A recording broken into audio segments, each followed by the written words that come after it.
Hello everyone. তো দিনের শুরুটাই মেঘলা মেঘলা ভাব হয়ে আছে, আর আমি রান্নার জন্য সব কিছু আয়োজন করে রেখে দিয়েছি। আবার তারই মধ্যে নিয়ে আসলো আমার মা কচুর শাক, তো কেটে দিচ্ছে, তারপর আমি রান্না করব।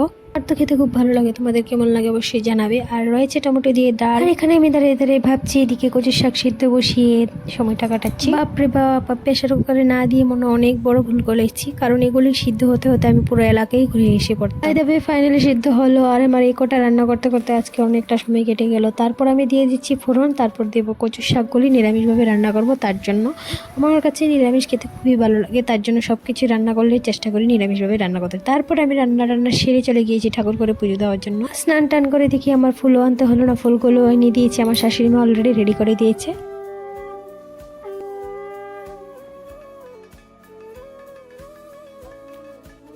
তো যাই হোক, সারাদিনের সব কাজ শেষ, পুজোটা দেওয়া শেষ, মানে আমার সব কাজ শেষ, রান্নাবাড়িও শেষ। তো এখন আমি ঘরে এসে পড়েছি। তারপর আমি এখন চুলটো লাস্টে একদম ফ্রেশ হয়ে যাচ্ছি। তারপর সিঁদুর টিঁদুর দিয়ে একদম কমপ্লিট। আমার ছোট্ট ভিডিওটা ভালো লাগলো, বেশি লাইক কমেন্ট শেয়ার করে দিও। টাটা।